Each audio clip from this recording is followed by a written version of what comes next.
Essa epístola aos Hebreus, que para nós aqui, ela é nova. Me parece que essa epístola foi escrita para nós, diretamente. É lógico que foi escrita para nós enquanto igreja. Porém, quando o apóstolo escreveu a epístola aos Hebreus, ele tinha um público-alvo imediato. Aqueles para quem ele queria dizer algo imediatamente. E nos alcançou no tempo, né? Porém, pela nossa experiência de vida enquanto igreja, é como, quando eu leio essa carta, é como se ela tivesse escrito para nós diretamente, imediatamente. Como se nós fôssemos o alvo principal e imediato dessa carta. Porque a nossa experiência passa por essa carta. Eu quero dizer para os irmãos que essa carta foi escrita dentro de um contexto de muita dificuldade. E alguém pergunta, pastor, mas quais são os aspectos dessas dificuldades, ou quais dificuldades eram estas? Os irmãos, pensem comigo por um momento, que essa carta foi escrita aos Hebreus. Portanto, já pesa aqui um fator muito importante. Os hebreus, quem eram os hebreus? Ora, aqueles filhos na carne de Abraão, Isaque e Jacó, discípulos de Moisés. Os irmãos podem colocar dessa natureza que vai ficar certinho. Os filhos de Abraão, Isaque e Jacó, discípulos de Moisés. Porque Moisés, para o povo de Israel, foi o grande legislador. Aquele que, ao receber a lei no Monte Sinai, ministrou ao povo, entregou ao povo a lei. E os profetas que então, por longo tempo, interpretaram a lei, aplicaram a lei. E depois ainda vieram os escribas. Aí depois vieram ainda os fariseus, os saduceus, os zelotes. Ou seja, um tanto de lideranças e de seitas dentro do judaísmo, que fez do povo de Israel um povo devotado, a despeito de qual linha eles fizessem parte, mas um povo completamente devotado à religião judaica. E eu não sei se os irmãos já consideraram isso, acredito que a maioria já considerou isso. Até peço que os irmãos ouçam o que eu estou dizendo, assim, com a sua mente mais concentrada, procurando compreender a matéria, não somente a matéria, mas a essência do que se diz, para que isso se esclareça dentro de você. Então, quando Cristo veio, quando o Messias prometido veio ao mundo, aconteceu que os judeus não reconheceram o Messias. E mesmo que você saiba disso, está cansado de saber, o que devemos considerar não é simplesmente o fato de eles não terem reconhecido o Messias, mas os motivos pelos quais eles não puderam reconhecer no Messias o Messias de Deus. É que a doutrina que eles haviam recebido na tradição, desde Moisés, e agora passando pelo filtro e pelo olhar dos escribas, dos fariseus, dos anciãos, dos zelotes, dos essênios e de tantos outros, acabaram que eles não reconheceram aquela doutrina judaica na pessoa do Messias. O Messias para eles era um estranho, porque o Messias, ele trouxe a essência daquela verdade dada por Moisés. E o povo não conseguia ver essa essência. O povo podia ver apenas o invólucro, a parte material das Escrituras. De sorte que Cristo, ao priorizar a verdade quanto à sua essência, em relação ao sábado, em relação à purificação, em relação aos pecadores, no trato para com os pecadores, nos relacionamentos, os judeus, os hebreus, eles não podiam ver aquilo ali nas suas doutrinas materiais. E o resultado eles não sabem, eles mataram o Messias. Os judeus foram que se organizaram nas suas lideranças e levaram o Messias à cruz. Agora, imagine que Cristo tendo morrido e ressuscitado, agora muitos hebreus foram sendo ganhos pela mensagem do Evangelho para Cristo. Então um hebreu, quando se convertia a Cristo, ele enfrentava um baita de um problema, porque os seus familiares, o seu povo, a sua nação, os seus vizinhos, os seus amigos, não podiam admitir que um hebreu se convertesse a Cristo. Talvez os irmãos aqui possam ter passado por isso, eventualmente, lógico, em muito menor escala, quando você veio para De Volta à Palavra. Seus familiares falaram o que com você? Eles gostaram? Te aplaudiram? Que maravilha, parabéns, você está melhorando? Ou ficaram revoltados com você? E até hoje estão revoltados, muitos deles. Agora você imagine, e isso é porque nós não temos nenhuma tradição, enquanto nação total, da religião anterior. Agora, naquele tempo, não, os hebreus, como nação, eles eram todos judaizantes. Então, quando um hebreu se convertia, ele já enfrentava um problema, porque ele tinha que sofrer uma ruptura muito grande com seus patrícios, com seus familiares, com seus irmãos, e sofria uma ruptura com a sua própria história. Os irmãos pensam que isso é fácil? Passar por isso?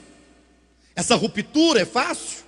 É quando você tem que amar mais a Deus do que a si próprio, do que aos homens.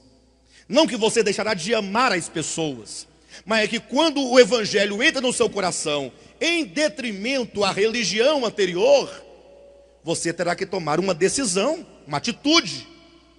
Ou você sairá com Cristo para fora do arraial, levando consigo o seu vitupério, ou você vai permanecer no meio religioso tradicional, ganhando o favor dos homens, porém negando a fé que Deus colocou no seu coração. Então os hebreus sofreram esse primeiro impacto. Agora, o que os animava, atenção, os irmãos sabem que todo o início, o que nós costumamos chamar de primeiro amor, né? Baseado lá em Apocalipse, capítulo 2, todo o início é muito empolgante, porque nós estamos ainda com algumas esperanças. É como que dissesse, bem, agora eu encontrei. No caso dos hebreus, eles pensavam, bem, agora nós encontramos o Messias, e há uma promessa de que ele voltará em breve. Eles pensavam que isso voltaria ainda naquele século ainda, pensavam. Então eles se entregaram de corpo e alma para o evangelho, para a igreja, para a mensagem, para a verdade, para Cristo, porque eles pensavam, não, ainda que haja um certo sofrimento, mas logo Cristo vai intervir e nós vamos então ser manifestados ao mundo como filhos de Deus e vai dar tudo certo. O problema é que para Deus um dia é como 1000 anos. E 1000 anos é como um dia. Não que isso seja um problema para Deus, pelo contrário, isso é a solução de um grande problema. O problema é para nós. O problema é quando nós, ao nos depararmos com uma verdade divina, nós nos empolgamos e nos entusiasmamos e pensamos, agora os problemas todos estarão resolvidos. E aí nós somos submetidos à prova do tempo. É quando nós percebemos que os problemas não estão resolvidos do modo como nós queríamos que fosse resolvido. Você pensa, agora que eu encontrei a palavra, agora é tudo diferente. E você de repente começa a se deparar com as suas fraquezas e com a fraqueza do outro. Olha, porque você saiu de uma igreja problemática. Falou, agora eu estou com os irmãos da palavra. Aí chega da palavra, os irmãos da palavra, você encontra problemas semelhantes ou piores às vezes. Você fala assim, poxa, então o que está acontecendo? Não acontece isso? Você fica um pouco desanimado, dizendo, poxa, eu pensei que agora eu tinha encontrado a solução de todos os meus problemas. E é a prova do tempo é que coloca de fato à prova a verdade de Deus no nosso coração. No caso dos hebreus, passou-se ali 5 anos, 10 anos, 20 anos, e com a grande perseguição que eles começaram a enfrentar, muitos dos seus irmãos começaram a morrer. Martírio, terríveis, crucificados, apedrejados, esquartejados, queimados vivos. Sobretudo os grandes líderes do povo, aqueles em quem o povo confiava e acompanhava e ouvia, eles foram morrendo, esses líderes do povo de Deus. E a igreja dos hebreus foi se enfraquecendo, foi ficando um tanto desanimada. É aquele momento que você pensa: será que vale a pena continuar? Outra pessoa pergunta: será que é isso mesmo que nós devemos fazer? Será que isso é mesmo a verdade? Porque a expectativa que nós temos da verdade é que ela seja uma grande explosão de solução para todos os problemas, não é assim? Mas de repente a verdade está lá e os irmãos estavam morrendo, e os irmãos desanimando, irmãos com medo de morrerem também, porque viu a sua mãe sendo morta, viu seu pai sendo morto, viu seu irmão sendo morto. Aí a pessoa vai ficando com um certo receio. E a igreja foi enfraquecendo, a igreja dos hebreus foi enfraquecendo por volta do ano 60, 65, 68, foi se enfraquecendo. Os cultos começaram a diminuir a frequência das pessoas. Daqui a um pouco chamaram lá um dos presbíteros da igreja: olha, sabe que o fulano de tal, o que tem? Pois é, ele retornou para o culto em Jerusalém. Como assim? Mas o irmão era tão firme, tão determinado, parecia que tinha uma visão tão grande. Pois é, passei lá ontem, minha mãe, que está lá no templo até hoje, disse que ele estava lá oferecendo sacrifício no altar do templo. Aí começou aquela situação, vários irmãos voltando para a sua antiga fé. Sabe uma pessoa que congrega aqui conosco 8 anos, 1, 2, 3, 4, 5, 6, 7, 8 anos. É pouco tempo ou muito tempo? E depois está na igreja universal do reino de Deus. Imagine, com nenhum desprezo à igreja universal e sem nenhuma vanglória da nossa parte, mas não dá para compreender. 8 anos seria um tempo mínimo para a pessoa entender as coisas básicas da palavra. Que tudo bem, a pessoa não sabe explicar muitas coisas, mas para ter uma noção acerca de quem é Deus e como Deus trabalha, os princípios básicos da fé. Mas de repente tinha os hebreus voltando para o templo, voltando aos sacrifícios.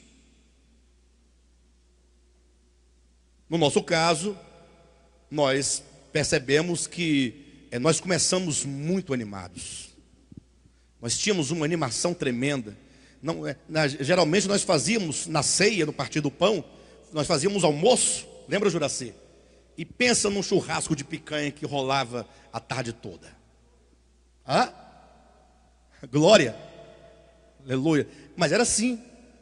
E era no tempo que nós éramos mais pobres. Mais pobres no sentido da nossa igreja tinha pouquíssima condição. Tudo bem, nosso número era menor. E hoje nós podemos também fazer a mesma coisa, mas falta algo. Falta algo. E isso nos preocupa enquanto pastores, enquanto cooperadores, enquanto líderes, enquanto irmãos em Cristo. E isso nos leva a pensar: Senhor, mostra-nos pela Tua palavra onde nós podemos encontrar onde a vida está vazando. Onde está vazando essa vida? Eu sei que existem dezenas de explicações para isso. Uma delas é o fato de nós vivermos no pior de todos os tempos, embora, por outro lado, seja o melhor de todos os tempos. Mas a nossa época de muitas facilidades e de muitos prazeres, essa época de Laodiceia, disputa o nosso coração, ou não disputa? Pessoal,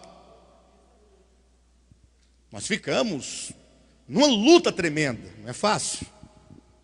É um tempo terrível, Porque todas as coisas contribuem e cooperam para que nós nos tornemos negligentes na vida cristã. O mundo é capitalista por natureza. A gente não pode sair do mundo e ir para a lua. Você tem que lidar com dinheiro. Você é obrigado a lidar com dinheiro, lidar com o trabalho, com a própria exigência do tempo. Os irmãos sabem que o mundo, que nós não temos as necessidades que pensamos que nós temos. A necessidade é de comer, de vestir, de morar. Agora, o mundo, ele vai criando necessidades para nos vender a necessidade. Então, até um tempo desse, as pessoas não tinham telefone em casa. Quem tinha condição, ou pelo menos era visto como quem tinha mais condição. Um telefone fixo custava um absurdo. A gente tinha que ir por orelhão, com aquelas fichinhas telefônicas, lembra? Hoje em dia, o filho exige do pai um telefone celular. E bom. Não é aqueles pequenininhos não, que caía no chão e nunca quebrava. Nunca quebrava. É desses quando cai hoje em dia, quebra a tela. Display, aí acabou. Vai trocar, não vale a pena trocar, porque só o display é mais caro que ele, o celular novo. É uma exigência. O mundo vai criando falsas necessidades que se tornam para nós verdadeiras necessidades. Ficamos escravos. Esse é o tempo de Laodiceia. Tudo bem, é verdade.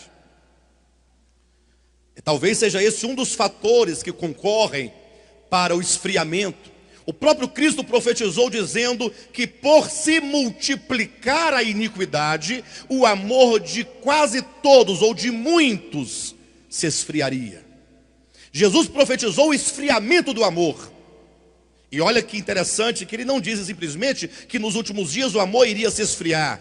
Ele disse o motivo, por se multiplicar a iniquidade. O que implica que a relação de oposição ao amor é a iniquidade. De um lado tem iniquidade, do outro tem amor. Se você conseguir se livrar da iniquidade, só pode cair no amor. Se você perder o amor, só pode cair na iniquidade. Os irmãos perceberem que iniquidade não é simplesmente uma roupa ou um costume, mas é um espírito, é um sentimento que se opõe frontalmente ao amor de Deus. Por se multiplicar a iniquidade, o amor de muitos se esfriaria. Agora, lendo esta epístola aos Hebreus, e eu tenho lido essa epístola nos últimos 4, 5 meses para cá, que nós estamos ministrando aqui na quarta-feira, então tem que estar lendo e relendo essa epístola constantemente, né? Para que eu possa ver aquilo que Deus nos deu, para trazer para os irmãos. E eu observei 3 coisas que são fundamentais, que talvez nos explique os motivos porque esses irmãos estavam enfraquecendo tanto e porque muitos estavam desistindo. E eu quero apresentar esses 3 detalhes para os irmãos. Eu quero apresentar para os irmãos quais são os 3 aspectos nesta carta como um todo. São 13 capítulos. Eu vou pontuar esses 3. Tem mais coisas aqui envolvidas nessa carta. Porém, se eu pudesse trazer, se é que eu posso extrair 3 coisas fundamentais, essenciais, como verdadeiras colunas de sustentação do pensamento da carta, dessa epístola, são as 3 que eu vou trazer para os irmãos esta manhã. Lógico que uma está numa relação com a outra, mas vamos então por etapa, passo a passo. A primeira questão que essa carta nos traz é acerca da palavra de Deus. Capítulo 1, versículo 1, 1 e 2 diz assim: havendo Deus outrora falado muitas vezes e de muitas maneiras aos pais pelos profetas, nesses últimos dias nos falou pelo Filho, a quem constituiu o herdeiro de todas as coisas, pelo qual também fez o universo. O ponto de partida da epístola está no falar de Deus, a palavra de Deus. Isso está em consonância com o texto que lemos no início da reunião, em Hebreus capítulo 4, versículos 12 e 13, que nos diz assim: porque a palavra de Deus é viva, a palavra de Deus é viva e eficaz, e mais cortante do que qualquer espada de 2 gumes, e penetra até o ponto de dividir alma e espírito, juntas e medulas, e é apta para discernir os pensamentos e propósitos do coração. e não há criatura que não seja manifesta na sua presença. Pelo contrário, todas as coisas estão descobertas e patentes aos olhos daquele a quem temos de prestar contas. E ainda no capítulo 2 de Hebreus, logo no versículo 1 diz: por esta razão importa que nos apeguemos com mais firmeza às verdades ouvidas, para que delas jamais nos desviemos. Ora, atenção, se o problema dos hebreus é que eles estavam se desviando, eles estavam enfraquecendo, eles estavam abandonando, porque o abandono não se dá somente quando você declara: eu abandonei. Às vezes o abandono, ele acontece sem nenhuma palavra. É no coração que se abandona. É no coração que nós vamos dando menos valor às verdades acerca de Cristo. É no coração que nós vamos relativizando aquilo que tanto nos foi importante no passado. Aquilo que outrora para nós era maior das verdades, que nós estávamos dispostos a entregar por ela as nossas vidas, hoje já não nos faz caminhar, ainda que lentamente. Então é dito: olha, importa que nos apeguemos com mais firmeza às verdades ouvidas. Então veja que o primeiro ponto aqui é a questão da palavra. E para tanto é preciso que nós tenhamos o discernimento, porque é dito que Deus falou muitas vezes. Deus falou muitas vezes. Agora, Ele falou muitas vezes de diversas maneiras. Entenda isso. Para que a sua fé seja uma fé sólida, forte, que traga resultados interiores verdadeiros, você precisa se apegar à palavra de Deus. Não é qualquer palavra. Infelizmente, hoje em dia as pessoas, por não ter o discernimento, eles pensam que basta ser um pastor para que ele fale a palavra de Deus. Chega em casa, você liga a televisão, está lá o pastor fulano, é a palavra de Deus. Não é o bispo cicrano, é a palavra de Deus. Não, o que está falando é o apóstolo, é a palavra de Deus. Não se engane com isso. A despeito de quem quer que fale a palavra de Deus. A palavra de Deus não pode ser medida por aquele que fala. A palavra de Deus é eterna. A palavra de Deus é uma pessoa. Eu já vi crentes desprezarem a palavra de Deus porque foi dita pela boca do Papa. E já vi gente acolher a palavra de Satanás porque foi dita por um pastor de sua igreja. Isso é estranho, porque simplesmente nós não temos mais o critério de saber o que é a palavra de Deus, em que eu devo crer de fato e de verdade. O fato é que a Escritura nos ensina, João capítulo 1, versículo 1, atenção para isso. No princípio era a palavra, e a palavra estava com Deus, e a palavra era Deus. A palavra é Deus. A palavra de Deus é Deus. João capítulo 1, versículo 14. E a palavra que é Deus se fez carne e habitou entre nós. Coloque no seu coração: nós devemos crer na palavra de Deus. E a palavra de Deus não é outra coisa senão o próprio Deus encarnado, e portanto a palavra de Deus é Jesus Cristo. Ele é a palavra de Deus. Para quem ainda tem dúvida, leia Apocalipse capítulo 19, quando se encontra ali claramente. Quem quiser conferir, pode fazê-lo. Capítulo 19, versículo 13 diz: o Cristo está vestido com um manto tinto de sangue, e o seu nome se chama a Palavra de Deus. Razão porque em Hebreus capítulo 4 também nos é dito que a palavra de Deus, que é Cristo, é viva. É viva. E é mais eficaz e mais cortante do que qualquer espada de 2 gumes, e que penetra até o ponto de dividir alma e espírito, juntas e medulas, e é apta para discernir os pensamentos e os propósitos do coração. Por isso é dito no versículo seguinte: e não há criatura que não seja manifesta na sua presença. Quando fala na sua presença, esse sua, quanto um pronome, não está retomando uma ideia anterior? A palavra de Deus é viva, E não há pessoa alguma na terra que não seja manifesta na sua presença, na presença da palavra de Deus. Continuando o texto. Pelo contrário, todas as coisas estão patentes e descobertas aos olhos daquele a quem havemos ou teremos de prestar contas. O que significa que a palavra de Deus é o seu Filho Jesus. Mas nesse ponto nós nos deparamos com um problema histórico, um problema grave, e que para desatar esse nó eu tenho lutado. Para desatar esse nó e conduzir os irmãos à compreensão da verdade eu tenho sofrido. E eu vou perseverar nesse entendimento, que Jesus Cristo é a palavra de Deus. A princípio não parece ter nenhum nó aqui. Palavra de Deus. Para quem você disser isso, ele vai dizer amém. Ninguém fará oposição, nenhum cristão evangélico, católico, protestante, no primeiro momento fará nenhuma objeção a essa afirmação.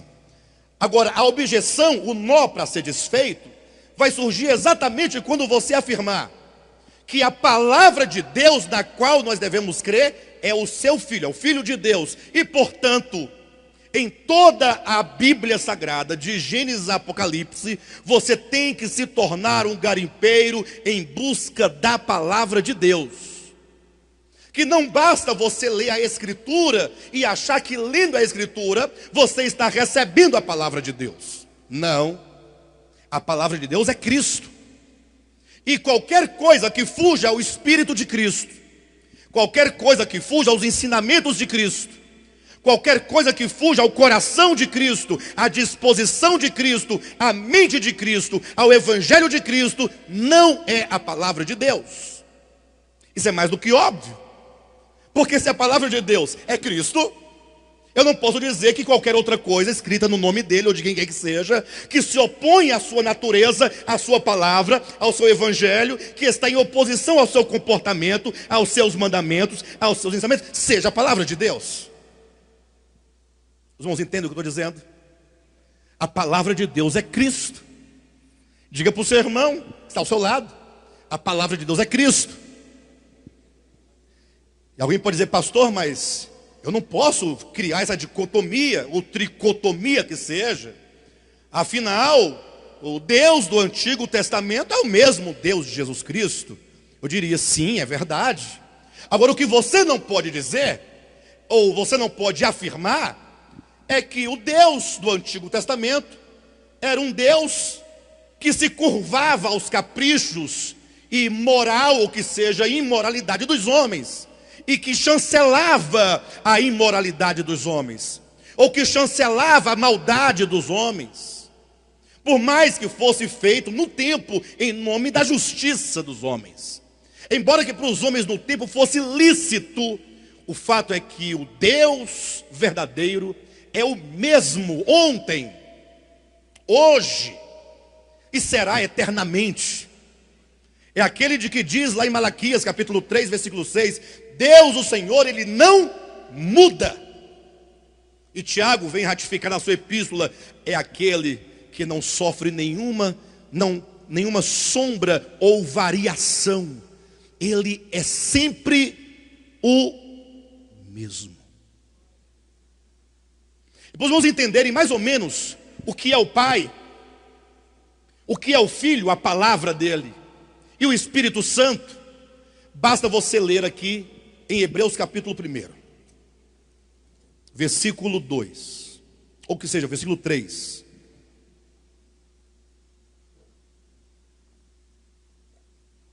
Diz assim: Ele, falando do Filho de Deus, falando da palavra de Deus, Ele que é o resplendor da glória e a expressão exata do seu ser, do ser do Pai, sustentando todas as coisas pela palavra do seu poder, depois de ter feito a purificação dos pecados, assentou-se à direita da majestade nas alturas.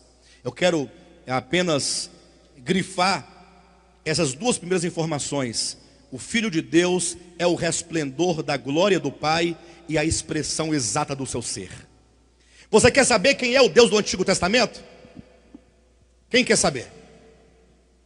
Você quer saber qual é o Deus do Antigo Testamento? Basta que você Não pergunte para Moisés. Se você perguntar para Moisés, ele vai te falar um tanto de coisas que para o seu tempo talvez estivesse correto, respeitando a condição de crescimento daquele povo, daquele tempo, mas que não combina com os tempos em que a verdade foi manifestada na pessoa do Filho. Se você quer saber quem é o Deus de Jesus Cristo, que é o mesmo Deus de Moisés, que não muda. Se você quiser saber quem é o Deus eterno, então vamos considerar o eterno, o Criador de todas as coisas e que mantém todas as coisas, o Deus que não varia absolutamente, que é o mesmo ontem, hoje e eternamente, que não tem sombra de mudança. Sombra, não é nem que ele não muda, mas nem uma sombrinha de mudança, não tem sombra de mudança.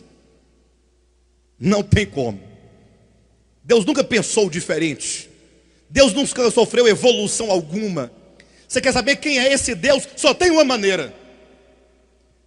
O Filho de Deus encarnado, porque diz, nestes últimos dias, nos falou pelo Filho. Capítulo 1, versículo 2. Nestes últimos dias, Deus nos falou pelo Filho. Quem é o Filho? Quem é o Filho? Palavra, Jesus. Quem é o Filho? Ele é o resplendor da glória. Vamos entender o resplendor da glória? Pense no sol. 1 João capítulo 1, versículo 5. Deus é luz e nele não há treva nenhuma. Então o Pai é a luz, o Pai é o sol. Do sol emana os raios, ou não? Não são os raios que nos traz a luz, que é o sol, ou que há no sol? Pelo menos estamos trabalhando com o ser luz, que é Deus, e o sol enquanto um mero receptáculo de luz. Mas dá para os irmãos entenderem a ideia. Se Deus é luz, pense então como o sol. Essa luz chega até nós pelos seus raios. Cristo, portanto, são esses raios que emanam, e não emana estancamente, mas os raios são emanação contínua da luz, ou não? E de onde vem esses raios? Do sol. Mas como assim do sol? Não é da própria essência? Não é da própria natureza? Tem como você separar o raio do sol? Embora raio seja raio e sol seja sol, são duas coisas diferentes, mas é a mesma coisa, porque só há um Deus. Então Cristo é essa luz que vinda ao mundo ilumina os homens. Os homens são iluminados e podem conhecer a Deus a partir de Cristo, o Filho de Deus, como sendo Ele o resplendor da glória, razão porque, vindo Ele do Pai, do seio do Pai, emanando do Pai constantemente, Ele então é a expressão exata. Poxa, eu queria tanto conhecer a Deus, como é que eu faço? Olhe para o Filho. Ele é a expressão exata. Ah, mas na lei não tinha a expressão de Deus? Poderia até ter, mas não era exata. Se não é exata, quer dizer, não é daquele jeito. Pode até passar um pouquinho de lado, mas a expressão exata, se você quiser ver o rosto de Deus, a face de Deus, o coração de Deus, tem que olhar para a face do seu Filho.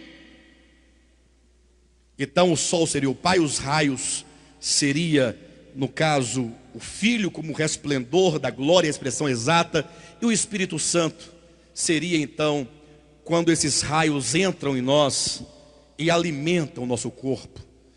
Os raios não trazem vitaminas ou não trazem?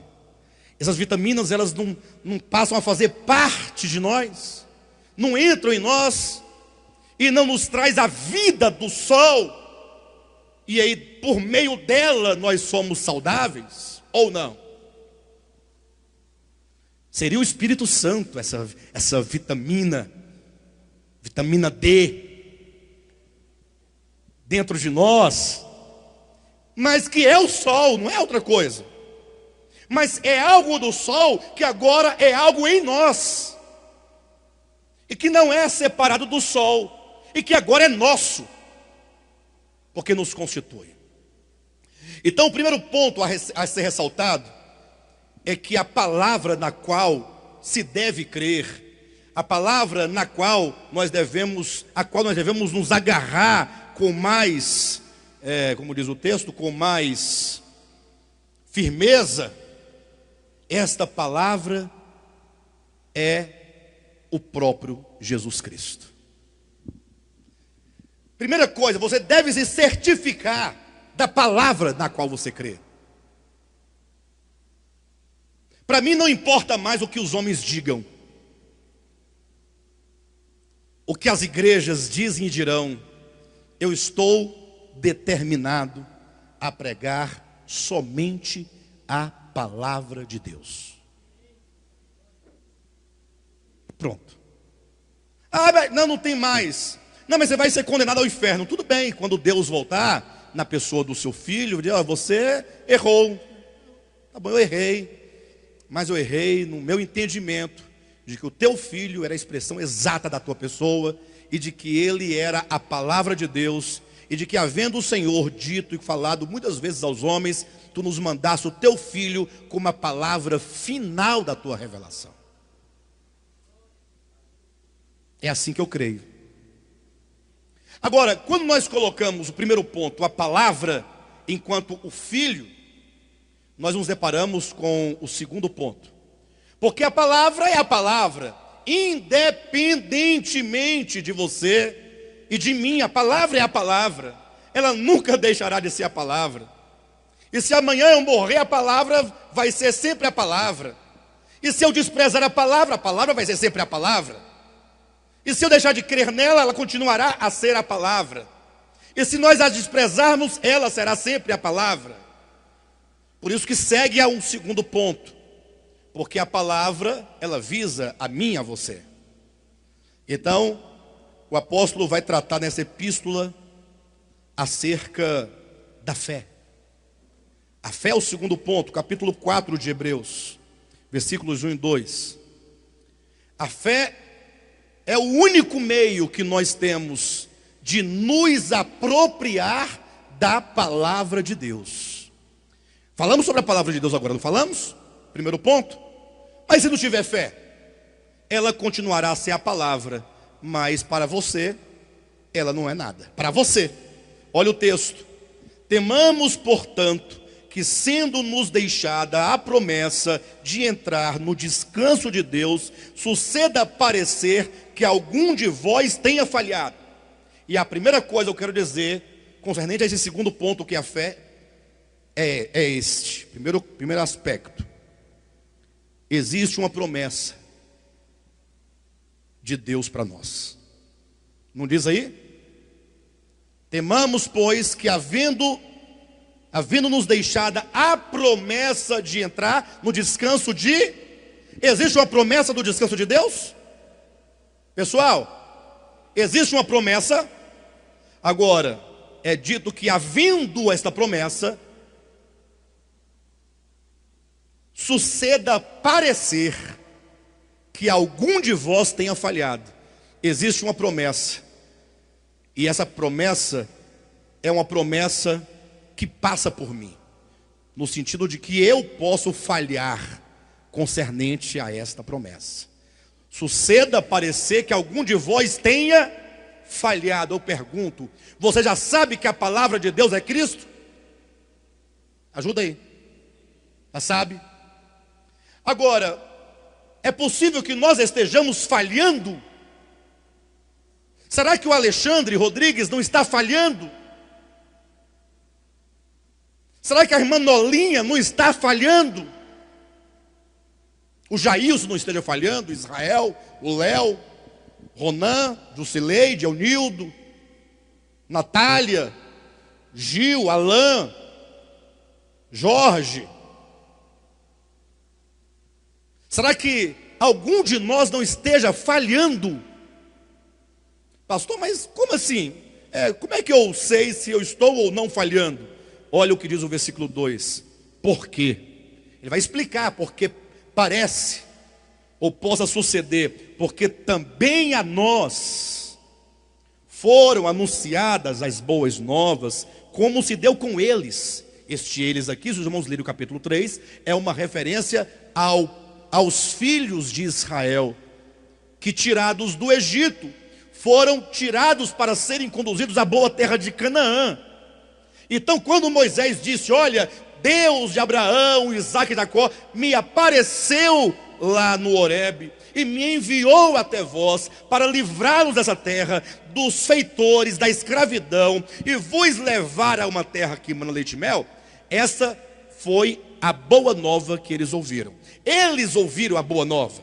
A eles foram pregadas as boas novas. Que notícia maravilhosa, pessoal. Estamos aqui no Egito escravos há 400 anos. E agora Deus se lembrou de nós. Deus enviou Moisés com sinais e prodígios para nos tirar desse lugar e nos levar para uma terra que mana leite e mel. Não é uma boa notícia ou não é? Porque também a eles foram anunciadas as boas novas. Ou melhor, porque também a nós foram anunciadas as boas novas, como se deu com eles. Ou seja, nós também recebemos as boas novas. O Evangelho são as boas novas.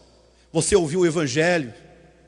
Como que o Evangelho primeiramente mostra a condição na qual todos os homens se encontram, mortos em delitos e pecados, filhos da ira, nascidos já debaixo de condenação em razão do pecado. Mas Deus, sendo rico em misericórdia, pelo grande amor com que nos amou, nos deu vida, estando nós mortos nos delitos dos pecados, pela graça somos salvos. Veio a boa nova, a eles foram pregadas as boas novas, ao povo de Israel, a nós também foram anunciadas as boas novas. O problema não está nas boas novas, o problema não está na palavra. A palavra é o Filho de Deus. O povo de Israel ouviu as boas novas, nós ouvimos as boas novas. O primeiro ponto que eu exaltei é a palavra de Deus, que é o seu Filho. Aqui não tem problema algum. Quando o semeador saiu a semear, Mateus capítulo 13, primeira parábola da série de 7 de Mateus, Jesus falou que o semeador saiu a semear, e a semente era a palavra do reino. E a palavra do reino, ela é boa. Os irmãos terem uma ideia, a palavra do reino, a semente que o semeador semeou, ela é tão boa que até entre os espinhos ela nasceu, e até no meio das pedras a semente nasceu. Ela é boa. O problema não está, portanto, na palavra, não está na semente. O problema está na recepção dessa palavra. O problema lá em Mateus capítulo 13 estava na terra, sim ou não? Nos tipos de solos diferentes. E portanto, a terra que acolhe essa palavra, é aqui nessa recepção da palavra que está o problema. Por isso que no capítulo 6 de Hebreus, só para os irmãos verificarem rapidamente, versículo 7 fala assim: porque a terra que absorve a chuva, que frequentemente cai sobre ela e produz erva útil para aqueles por quem é também cultivada, este recebe a bênção de Deus. Mas se produz espinhos e abrolhos, é rejeitada e perto está da maldição, e o seu fim é ser queimada. A terra que acolhe, que recebe. O problema está na recepção. E quando nós falamos de recepção, estamos falando acerca da fé. Capítulo 4 de Hebreus, versículo 2: porque também a nós foram anunciadas as boas novas, como se deu com eles, mas a palavra que ouviram não lhes aproveitou. Não é possível que, recebendo nós a palavra, ela não é aproveitada por nós. Ela não foi aproveitada por nós, ela continuará a ser a palavra, mas no caso aqui diz que a palavra que ouviram não lhes aproveitou, não foi aproveitada por eles, ou que seja, para eles, não lhes aproveitou, visto não ter sido acompanhada pela fé naqueles que a ouviram. A fé é o segundo ponto. Tanto é que o apóstolo vai dedicar um capítulo inteiro para falar sobre a fé, aqui nessa epístola, que é o capítulo 11. É dito que sem fé é impossível agradar a Deus. E que aquele que se aproxima de Deus deve crer que Ele existe e que Deus é galardoador daqueles que o buscam. Fé é o único meio, a fé, que existe para a apropriação da palavra. E aí, quando falamos de fé, você tem que entender que não é a fé sentimental. Não é aquela fé que você tem que sentir um arrepio para dizer, eu creio, estou me arrepiando. Olha, esse arrepio que você sente hoje, que parece ser uma manifestação da fé, amanhã você não terá. E quando vierem as lutas e tribulações, que você não se arrepiar, você deixará de lado a palavra.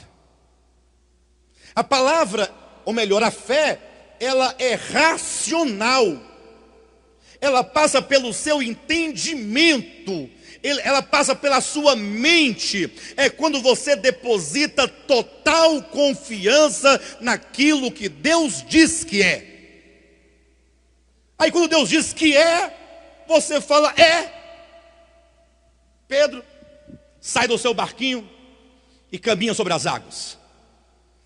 Senhor, isso é bobagem. Onde já se viu? O senhor nunca estudou física?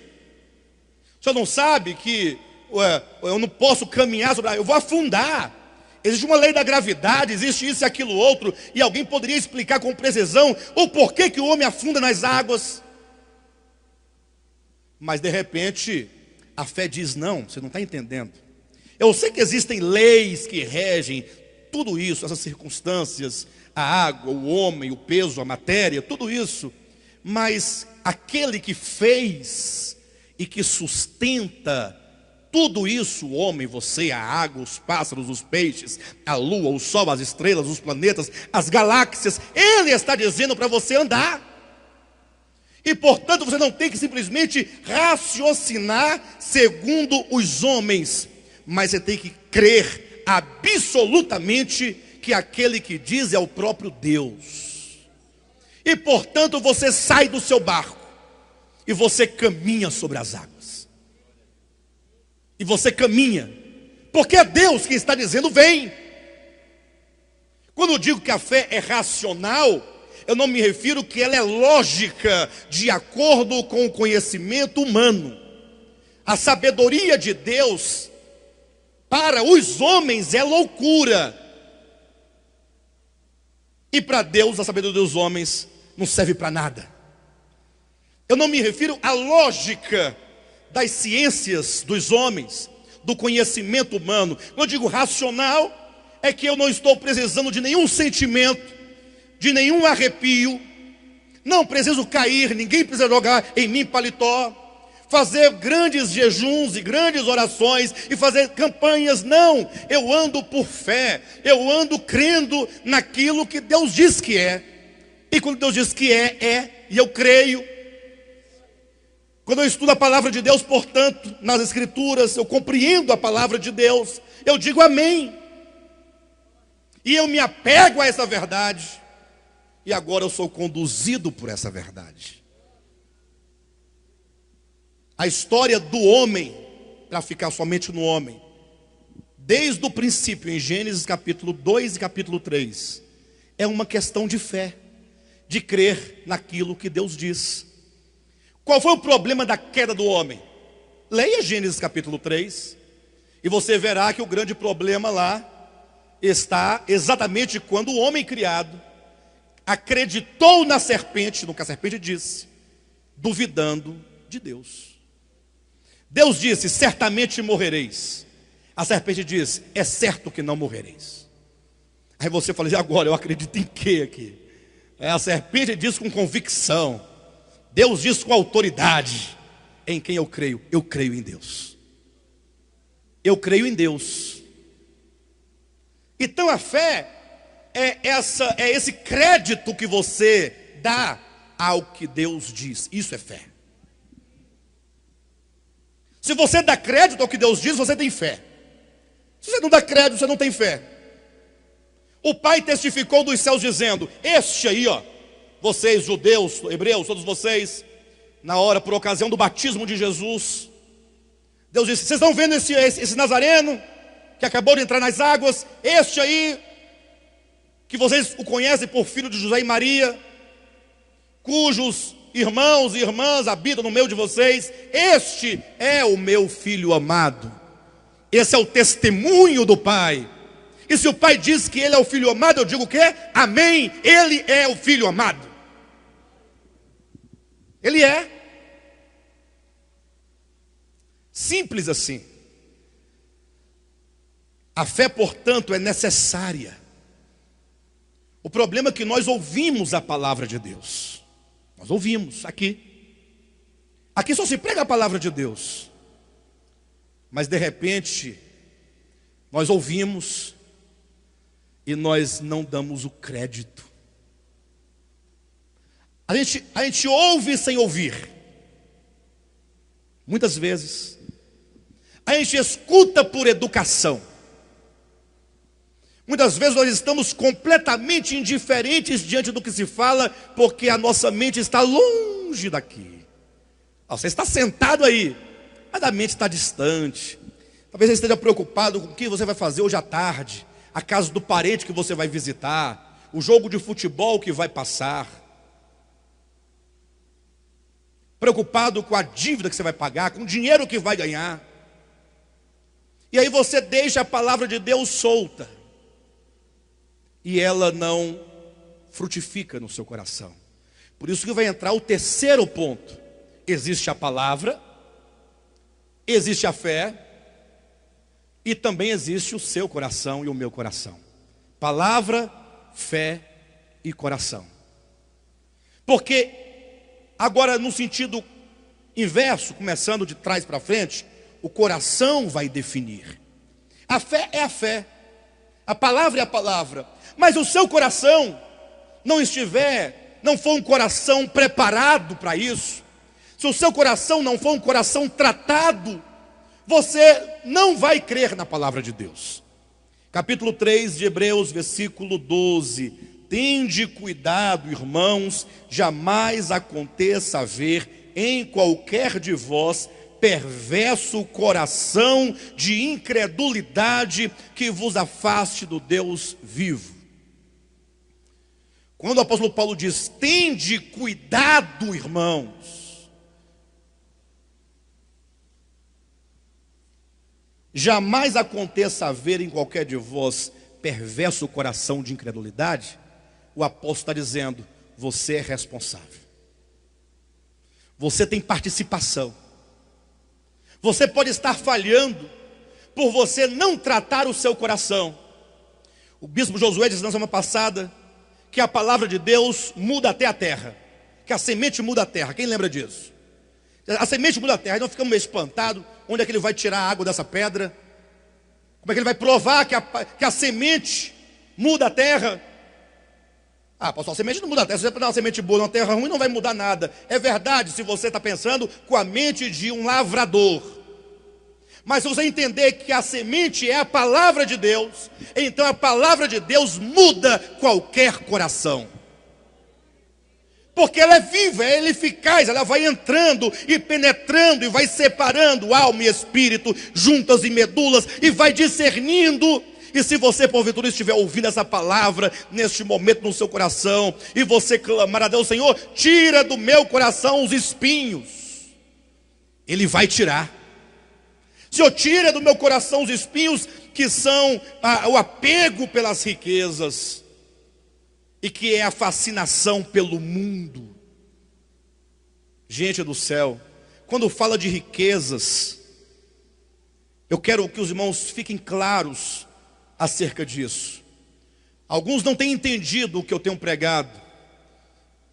Nós já demos muita ênfase aqui na questão das riquezas, mas a questão é que a nossa ênfase sempre foi: a Escritura, ela é absolutamente contrária à teologia da prosperidade. Porque o que é a teologia da prosperidade? Senão um sistema teológico montado, forjado para tirar o homem de Cristo e colocar a sua esperança nas riquezas. Por isso que diz o apóstolo Paulo em 1 Timóteo capítulo 6, versículo 10, que o amor ao dinheiro é a raiz de todos os males. Não diz que o dinheiro é raiz, diz que o amor ao dinheiro. Os espinhos, portanto, se refere ao amor ao dinheiro. Os espinhos da parábola do semeador diz respeito à fascinação pelo mundo, quando o mundo já não é mais visto por você como necessidade, mas você agora vê o mundo como Senhor e você se põe diante dos pés dele como servo. Você está fascinado pelo mundo, aí você é tomado pelo mundo. E se esquece que Paulo diz o contrário em 1 Coríntios capítulo 7, quando ele fala que nós devemos fazer uso do mundo.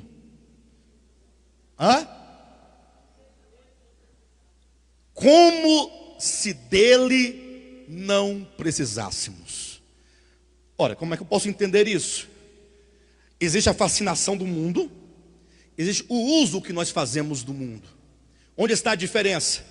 É que este faz uso das coisas do mundo. De onde é o dinheiro? É do céu ou é do mundo? É do mundo. Agora, se você faz uso dele, mas você não se escraviza, você não se dobra diante dele, mas você é senhor sobre ele, você não peca. Mas se você andar pela fascinação das riquezas, prostrado diante das riquezas, escravo das riquezas, então você está servindo a Mamon. Então o problema não está na palavra, não está na fé, enquanto fé está no coração. Que tipo de coração é o nosso? Poderia enumerar aqui uma série de tipos de corações, além dos que estão ali na parábola do semeador. Poderia dizer para os irmãos de um coração enganoso, o coração de Ananias e Safira, lembra? Atos capítulo 5. Cuidado que o assunto de Atos 5 não é dinheiro. Os crentes, quando falam de Atos 5, falam de dinheiro, porque os irmãos estavam vendendo as propriedades e ofertando a soma à igreja, aos pés dos apóstolos que administravam aquelas riquezas. Aí vão logo para a questão do dinheiro. Não, o problema, e Pedro deixou isso claro quando disse para Ananias e Safira: olha, porventura mantendo a propriedade em teu poder, não seria ela tua? E vendendo e tendo dinheiro nas suas mãos, o dinheiro também não é teu? O problema não é a propriedade, porque ninguém deve ser constrangido a dar nada para ninguém, nem para a igreja, não, para absolutamente nada, é teu. O problema está num coração enganoso. Quando eles viram, Ananias e Safira viram que o primeiro, Barnabé, o filho da consolação, ele pegou, porque o seu coração foi tocado, foi constrangido, foi quebrantado, e ele falou assim: eu tenho aqui uma terra, está aqui inútil, parada, e aqui os irmãos precisando. Ele vendeu a propriedade por conta própria, ninguém pediu, ninguém exigiu, não teve campanha, não tinha teologia da prosperidade, não tinha nada disso. Ele falou assim: ó, aqui está, eu vendi a propriedade, eu quero que vocês peguem esse dinheiro e que vocês administrem da melhor maneira possível para o corpo de Cristo. Aí logo teve um outro irmão que viu também e falou assim: mas que coisa, eu não tinha pensado nisso, e eu com minha propriedade parada, eu vou fazer a mesma coisa. Aí também entregou também, porque quis, porque foi inspirado pela atitude de Barnabé. Aí daqui a pouco os irmãos foi pegando aquela coisa, aquela fé, aquele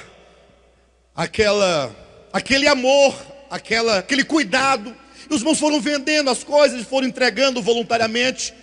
E Ananias e Safira vendo aquilo, rapaz, é complicado vender uma propriedade, é complicado, né?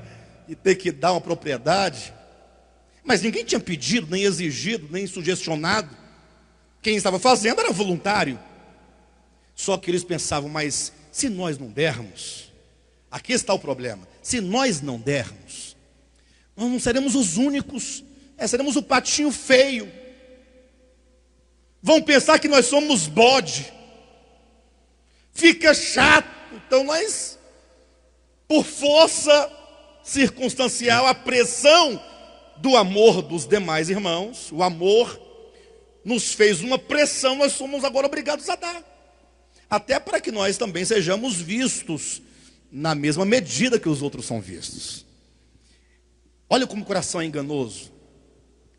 Querendo o status, o elogio, aquele olhar, aquele aplauso, resolveram vender também a propriedade. O problema não é quando você propõe no coração vender a propriedade. O problema é quando o dinheiro chega na mão, que você vê aquele montante de dinheiro. Você fala assim, meu Deus, eu tenho que dar tudo isso? É muito. Aí é um problema. Foi aí que eles foram dormir. Não, amanhã a gente leva o dinheiro lá. Aí falamos para eles, nós íamos dar, então vamos dar.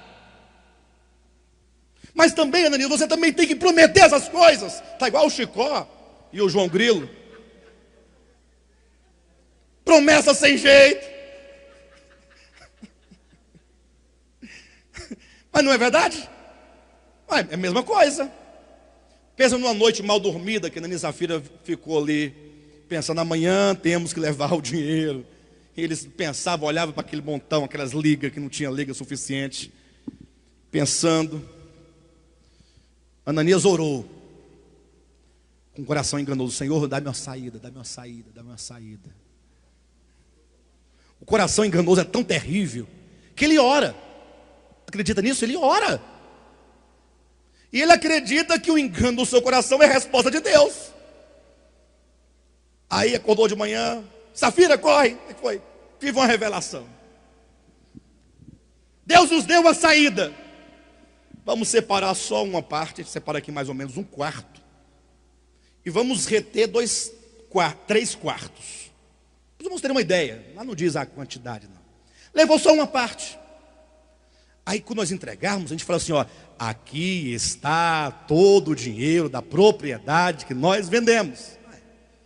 Aí nós damos uma parte e ganhamos o prestígio de quem doou tudo.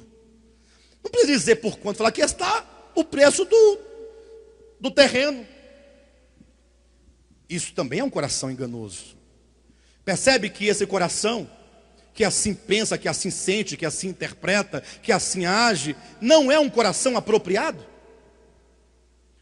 Por isso que a pedagogia divina, porque a Bíblia é pedagógica, diz que eles morreram. Mas não morreram porque Deus os matou. Não. Olha aqui, ó, na sua Bíblia, Hebreus, capítulo 3. Vou mostrar como é que acontece. Vou mostrar como é que a revelação interpreta esses juízos que são conferidos diretamente a Deus e que, sendo de Deus, não são diretamente dele, mas são juízos que recaem sobre os homens, baseado no princípio da justiça divina inerente à própria criação que Deus fez.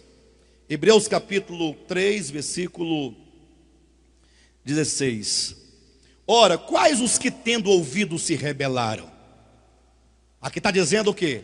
O escritor aos Hebreus está perguntando, dos filhos de Israel do deserto, não saíram do Egito? Saíram? Ele está perguntando quais deles que, tendo ouvido, se rebelaram.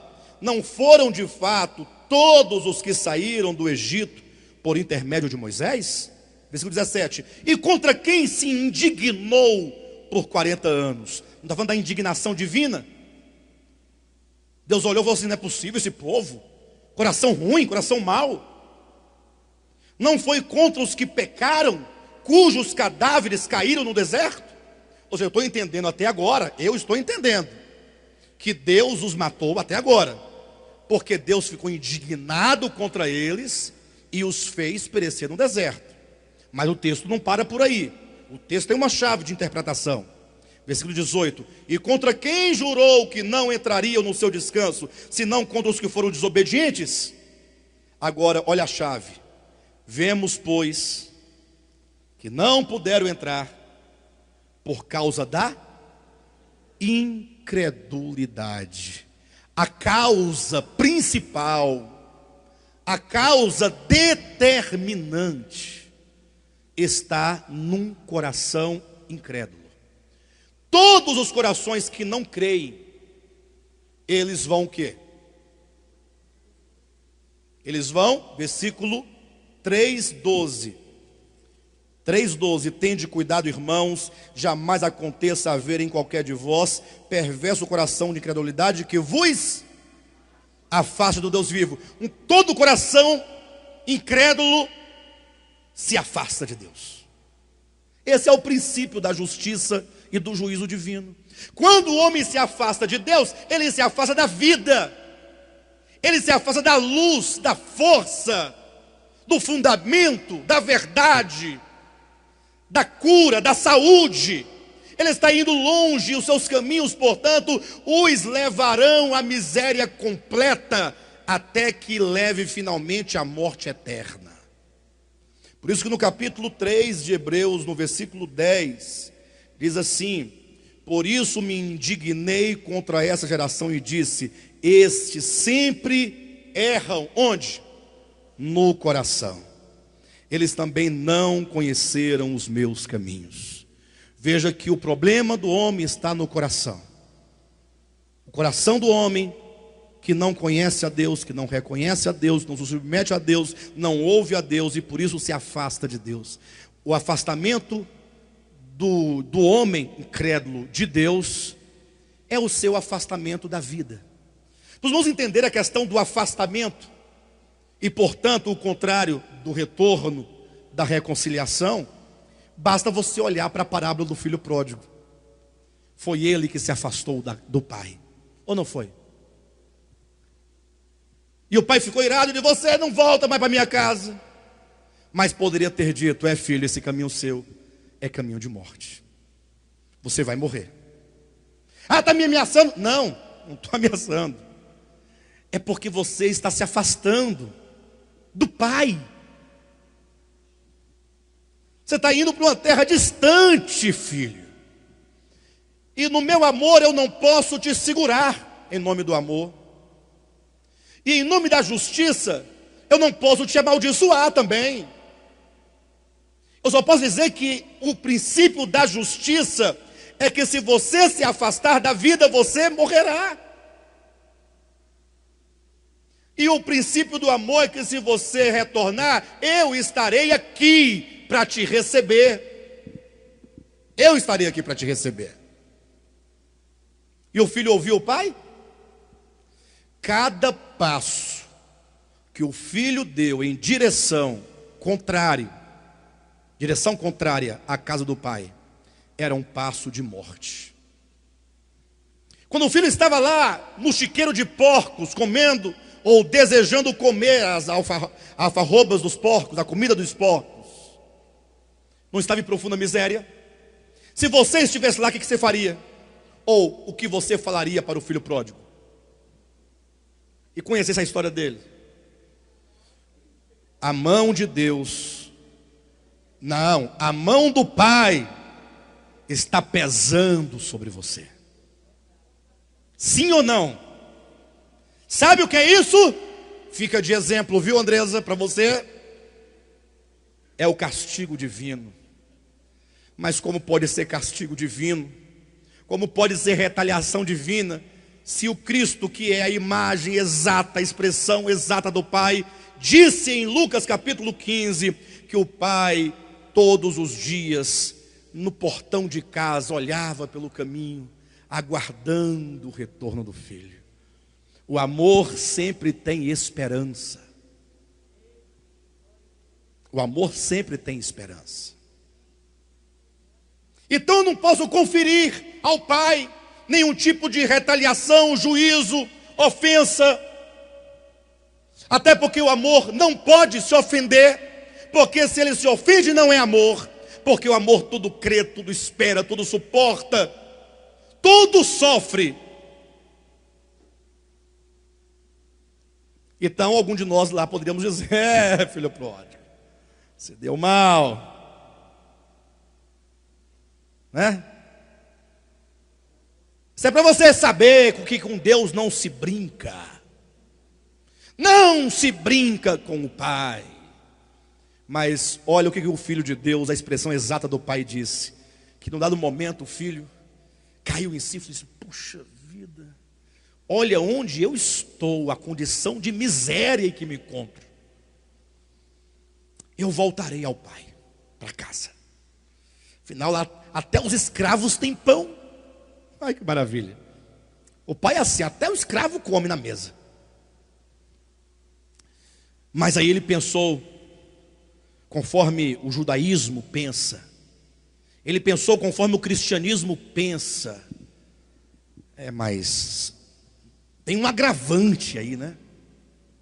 O agravante é que não somente eu desrespeitei o pai, desonrei o nome do pai, afrontei o pai, como eu peguei a parte da herança e gastei. Como é que eu posso voltar? Não tem como voltar. Bem, mas a não ser que eu volte e diga, tudo bem, calma pai, tudo bem, não precisa gritar, não, calma, deixa eu falar, calma. Não precisa me receber como filho, não. Eu sei, mas se o senhor me receber como um escravo, lá no finalzinho da fila, já está bom, porque na casa do pai qualquer lugar é bom. Agora, no mundo, qualquer lugar é um chiqueiro de porcos. O melhor lugar no mundo é um chiqueiro de porcos. Aí ele vem ensaiando o mote, né? Pequei contra ti, pequei contra os céus, quero que se me receba como um servo e não como um filho. Pai, pequei contra ti, pequei contra os céus, receba-me como um de teus escravos e não como um filho. Foi ensaiando o mote. Quando ele foi chegando perto da casa do pai, que o pai olhou, o pai estava lá na porteira da fazenda. Na porteira, lá na frente, olhando. Todo dia olhava, buscava. Ele viu que vinha um simulacro de homem.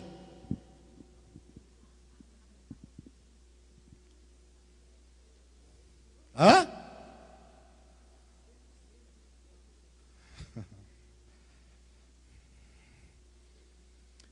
E o amor reconhece, mesmo quando as aparências não parecem ser. E o pai disse, é meu filho. E diz a Bíblia que o pai correu ao encontro do filho. Naquele momento, o coração do filho, que no primeiro momento era um coração perverso e incrédulo, que o fez afastar-se do Deus vivo, agora já estava sendo tratado, os espinhos estavam sendo tirados, as pedras estavam sendo arrancadas. E o pai correu ao encontro do filho e diz uma certa frase de Tozer, um grande pregador do século 20, século 19, 20, algo semelhante. Ele disse, olha, sempre que o homem se levantar para ir ao encontro de Deus, Deus o encontrará na metade do caminho. Ou seja, se não houver uma disposição de lá para cá, Deus aguarda, mas se você se levantar, Ele vai ao encontro. Não adianta ficar com essa pregação calvinista dizendo, não, um dia Deus alcança, um dia Deus muda meu coração, se eu não tenho fé, é culpa de Deus que não me deu. Para disso. Está aqui, ó, tende cuidado, irmãos, cuidado, para que não suceda haver entre vós alguém que esteja cultivando um coração perverso de incredulidade, por negligência, por indiferença, e por querer culpar a qualquer coisa ou pessoa, por causa da sua displicência e da sua condição.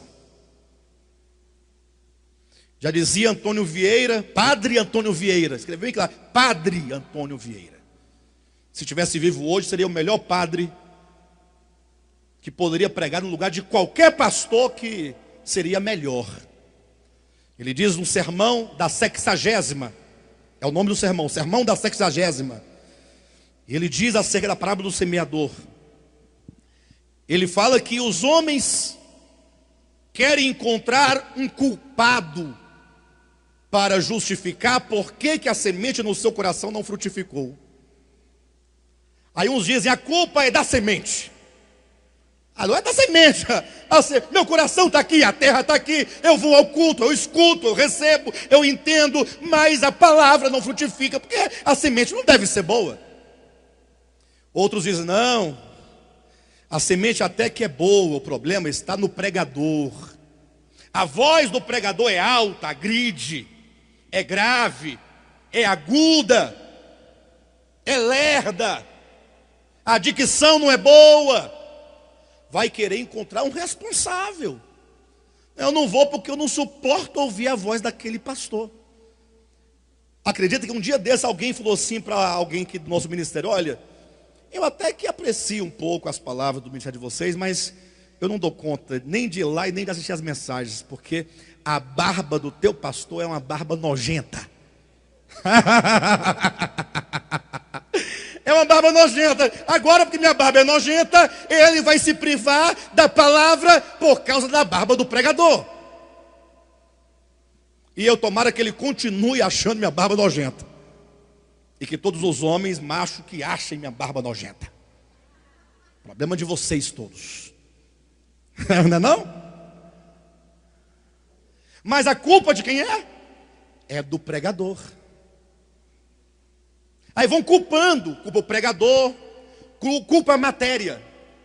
O pregador é bom, a palavra também é boa, mas os temas que ele trata é muito repetitivo. Repete demais a mesma mensagem, o mesmo assunto. A pessoa fica irritada com isso, não quer ouvir. E o que você encontra nesse mundo que é diferente para você? Cite-me apenas uma coisa que para você é diferente. As músicas são diferentes? Sertanejo universitário. Quem já se aborreceu? Quem gosta ou já gostou? Porque quem não gosta vai ver, nunca gostei. Mas quem gostou e curtiu de universitário, falou, não, eu aborreci porque tudo é uma coisa só. Não, quando sai uma música nova ele pula. Não é não? É o mesmo ritmo, a ideia é a mesma. É traição, você vai ver. Está com voz de sono, foi mal se te acordei. Sofrência, não muda. Se você for para outro estilo, o arrocha, mesma coisa. O axé, a mesma coisa. Novela muda, né? É a mesma. Irmãos, e o pior, jogo de futebol muda. Gente, a bola sai do meio de campo, vai daqui, vai para ali, perdeu a bola, tocou errado, está impedido, gol foi anulado, valeu, não valeu, a briga. Flamengo não sobe nunca. Não sobe. E o Vasco, quando sobe para a primeira, volta para a segunda. Não muda, nada muda nesse mundo. Nada muda. E você quer que a palavra seja uma palavra para cada dia. Você quer que a gente invente uma palavra? E a palavra dos pentecostais muda? E dos padres mudam? E a de Deus? Muito menos. Muito menos. Embora seja ela sempre nova. Sempre que você ouvir a palavra de Deus, no Espírito ela cai nova no seu coração. Para quem não tem fome, qualquer comida é ruim. Verdade. Queridos, está aí a palavra, a fé e o coração. Esses 3 pontos. Guardem isto no coração. Peça a Deus entendimento. Peça a Deus discernimento. E o meu apelo hoje aos irmãos é o seguinte: que você se levante e caminhe em direção ao Pai, que você o encontrará na metade do caminho. Amém? Vamos ficar de pé em nome de Jesus.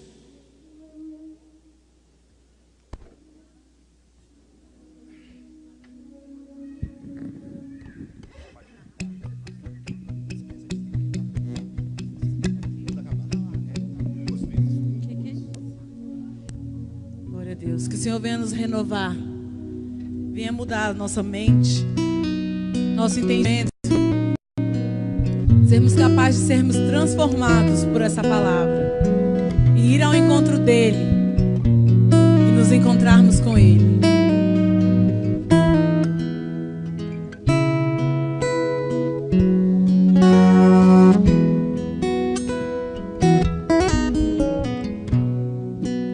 Senhor, venha mudar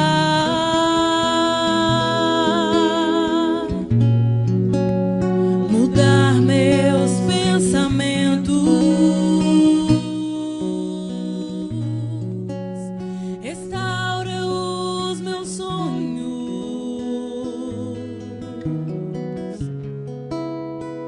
e meus sentimentos.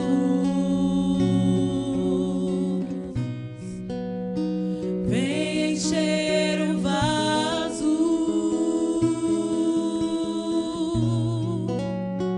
é o que eu mais quero. Por onde tenho andado,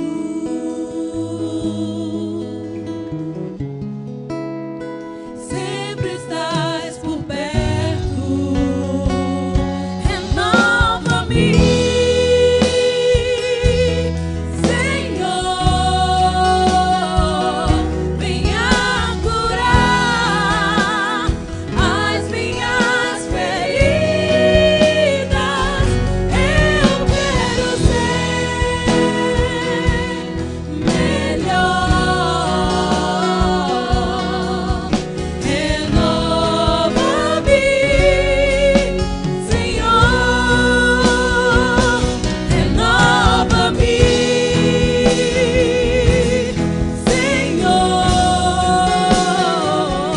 Senhor, venha curar as minhas feridas. Eu quero ser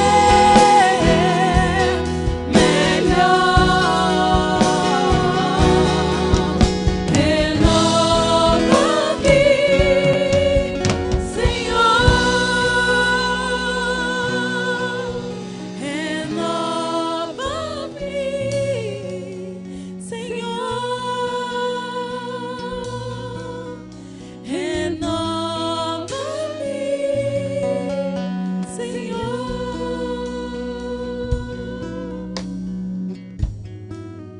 Graças a Deus, palavra maravilhosa, né?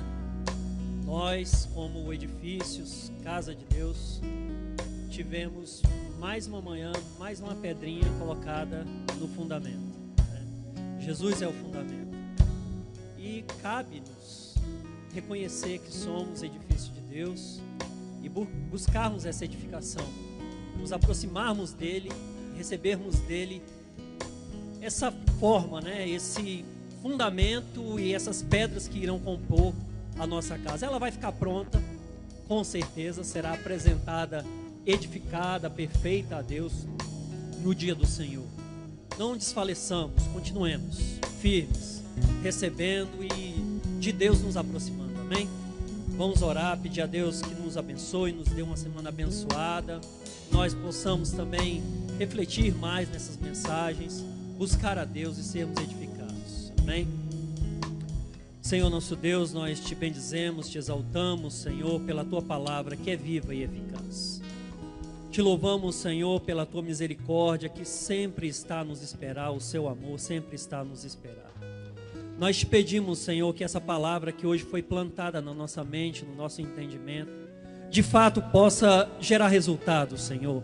Que estejamos sempre dispostos, Senhor, a correr aos teus braços, a buscar em ti a verdade, a buscar em ti o refrigério, o amor, a buscar em ti a solução dos nossos problemas. Nós te pedimos, Senhor, tem misericórdia de nós.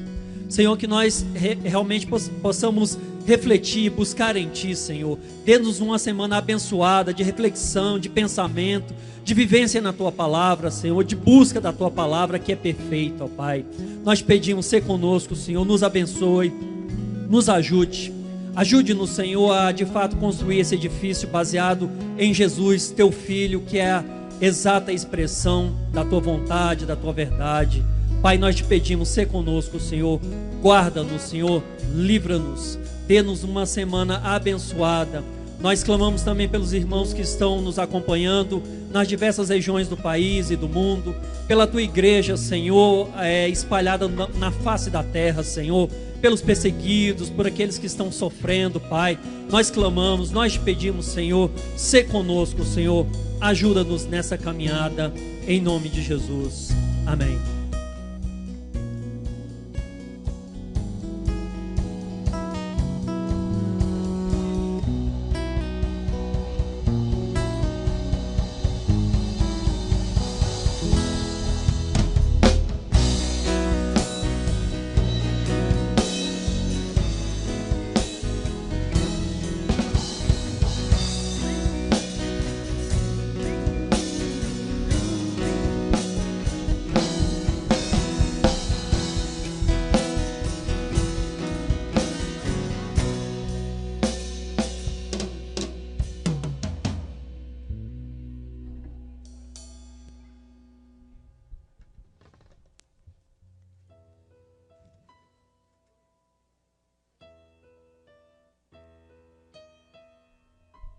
Mm-hmm.